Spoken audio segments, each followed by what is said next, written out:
Shalom Bapak Ibu sekalian, selamat pagi. Selamat kita berjumpa kembali di dalam program Renungan Pagi dari gereja kita. Dan senang sekali bisa menjumpai Bapak Ibu sekalian. Mari bersama-sama saya mengajak kita merenungkan sebagian dari firman Tuhan dari suatu ayat yang sangat terkenal. Ya, dari Matius 6 ayat yang ke-33 yang sama-sama saya yakin dan percaya hampir semua orang Kristen, bahkan semua orang Kristen pasti sudah tidak asing lagi dengan ayat ini, yaitu tetapi carilah dahulu kerajaan Allah dan kebenarannya, maka semuanya itu akan ditambahkan kepadamu. Nah, Bapak Ibu sekalian, pada pagi hari ini saya tertarik kita merenungkan kembali konteks sebenarnya dari ayat ini.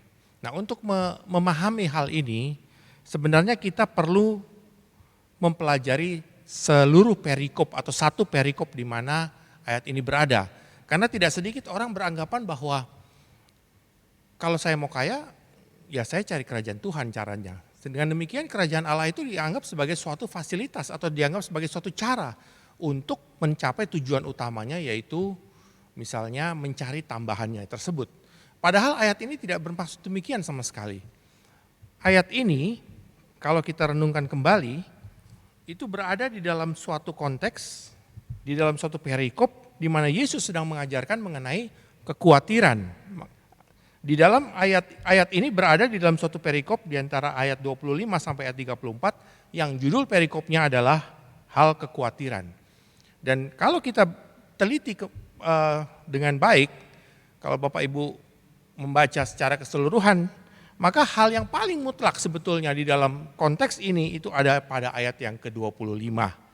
Mari kita baca sama-sama. Karena itu aku berkata kepadamu, janganlah khawatir akan hidupmu, akan apa yang hendak kamu makan atau minum, dan janganlah khawatir akan tubuhmu, akan apa yang hendak kamu pakai. Bukankah, nah ayat yang ke-25b kita perhatikan di sini, bukankah hidup itu lebih penting daripada makanan, dan tubuh itu lebih penting daripada pakaian. Nah, di dalam perikop ini, satu perikop ini, maka kita bisa menjumpai sebenarnya ini intinya, yaitu Tuhan sedang mengajarkan suatu nilai baru yang berlaku pada manusia atau pada murid-muridnya, pada orang-orang yang mendengarkan firman-Nya pada saat itu, bahwa hidup itu lebih penting dari makanan dan tubuh itu lebih penting dari pakaian. Apakah ini maksud dengan hidup di sini? Tidak lain tidak bukan adalah jiwa. Ya, ini memakai kata zoe ya dalam terjemahan aslinya, dan ini merujuk kepada suatu kata jiwa di mana di dalam jiwa ada pikiran, perasaan, kehendak. Jadi Tuhan mau mengatakan bahwa apa yang ada di dalam pikiran, perasaan dan kehendak kita itu jauh lebih penting daripada sekedar kita mengkhawatirkan kita akan makan apa atau kita akan memakai apa. Dan tubuh di sini dikatakan lebih penting dari pakaian, artinya bagaimana kita menggunakan tubuh itu dan tidak sekedar mengkhawatirkan apa yang akan kita kenakan dalam tubuh itu.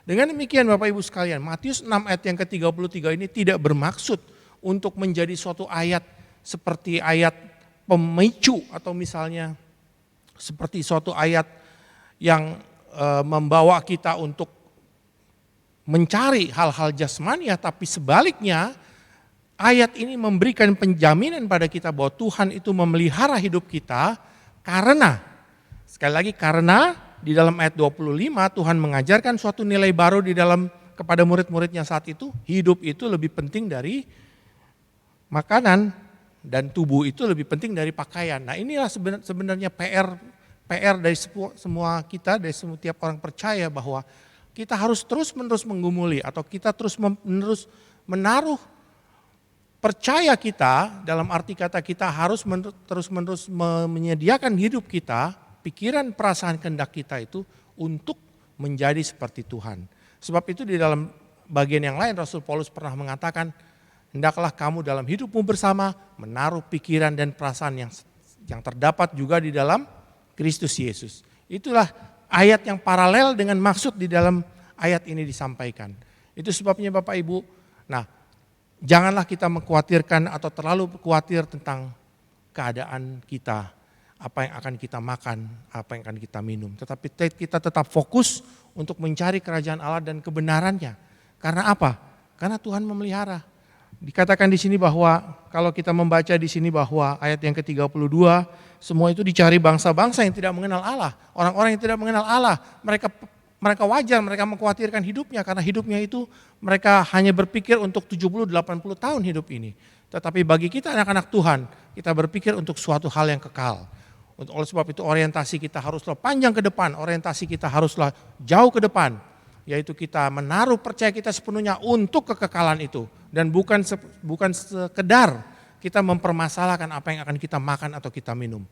Di dalam bagian yang lain kita juga belajar bahwa Paulus mengajarkan asal ada makan dan pakai itu cukup.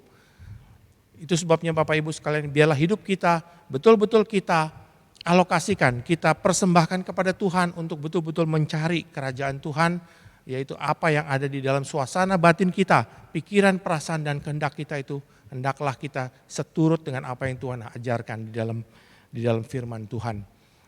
Melalui apa? Melalui kebenaran firman Tuhan, melalui nilai-nilai hidup. Dengan demikian nilai-nilai hidup kita, yang tadinya nilai-nilai hidup kita adalah nilai-nilai hidup yang lama, yang barangkali salah, Tuhan mau membawa kita, bahwa hidup itu lebih penting daripada makanan, dan bahwa tubuh itu lebih penting daripada pakaian. Kenapa? Ketika kita mulai mempersoalkan, ketika kita mulai menghidupi nilai-nilai tersebut, maka hal-hal yang menyangkut pemenuhan kebutuhan jasmani, itu ternyata Allah Bapa telah sediakan bagi kita. Mari kita imani hal ini untuk menjadikan kita lebih bersemangat dalam mencari Tuhan. Lebih bersemangat untuk tetap percaya bahwa Tuhan sanggup memelihara hidup kita selama kita menumpang di dalam dunia ini. Dan seterusnya Bapak Ibu, Tuhan itu akan membawa kita kepada kekekalan yang sesungguhnya. Disitulah rumah kita yang sebenarnya Tuhan sediakan bagi kita sekalian. Demikianlah Bapak Ibu sekalian, oleh sebab itu mari kita setia di dalam mencari Tuhan dan kebenarannya. Mencari benar-benar nilai-nilai yang Yesus ajarkan di dalam hidupnya, di dalam hidup. Karena kita hari-hari ini, kita betul-betul dunia semakin mencintai. Dikatakan di dalam suratan Timotius, orang-orang di akhir zaman ini semakin mencintai dirinya sendiri dan menjadi hamba uang. Dan ayat ini, di mana hidup itu lebih penting daripada makanan, seolah-olah berjalan melawan arus di dalam dunia ini. Nah, di sinilah kita harus benar-benar mengerti maksud orisinil daripada Matius 6 ayat yang ke-33 ini disampaikan. Demikian Bapak Ibu sekalian, saya tidak panjangkan renungan firman Tuhan pada pagi hari ini. Mari kita sama-sama berdoa. Terima kasih Bapak yang ada di dalam sorga. Kami mengucap syukur untuk kebenaran firman yang boleh kami baca. Kami percaya Tuhan memelihara hidup kami. Kami percaya Tuhan menyediakan apa yang kami butuhkan. Sebab itu Tuhan, ajar kami Tuhan di dalam pengiringan kami kepadamu. Mulai mengerti Tuhan bahwa hidup itu lebih penting daripada makanan. Dan bahwa tubuh itu lebih penting daripada pakaian. Ajar kami untuk senantiasa mau mempersembahkan baik jiwa maupun tubuh kami untuk kemuliaan Tuhan. Sebab itu Tuhan, kami berdoa, jika ada anak-anak-Mu yang hari ini, pagi ini merasa khawatir akan apa yang menjadi kebutuhan mereka, Tuhan tolong. Kiranya firman-Mu yang menguatkan ini akan membuka jalan bagi mereka. Mereka yang membutuhkan pertolongan Tuhan di dalam hari-hari ini. Barangkali umat-Mu yang kehilangan pekerjaan, barangkali umat-Mu yang harus mengalami pengurangan pendapatan mereka. Kami tetap imani di dalam Tuhan. Allah Bapa di sorga mengerti, melihat setiap kebutuhan kami. Kami percaya Tuhan, tangan-Mu tidak kurang panjang untuk menolong dan telinga-Mu tidak kurang lebar untuk mendengarkan seruan kami. Tolong anak-anak-Mu Tuhan, karena kami percaya Engkau adalah Allah yang setia. Engkau akan membela setiap anak-anak-Mu yang mau Tuhan mengerjakan keselamatannya dengan benar. Terima kasih Tuhan, terima kasih. Kami akan mulaikan aktivitas kami pada pagi hari ini. Sepanjang hari ini Tuhan berkati. Tolong kami supaya kami dimampukan Tuhan untuk menjadi berkat dimanapun kami berada. Terima kasih Tuhan. Damai sejahtera dan sukacita menjadi bagian hidup kami pada pagi hari ini. Dan seterusnya. Di dalam nama Tuhan Yesus kami sudah berdoa dan mengucap syukur. Haleluya. Amin. Terima kasih Bapak Ibu sekalian. Selamat beraktivitas. Tuhan Yesus memberkati kita sekalian.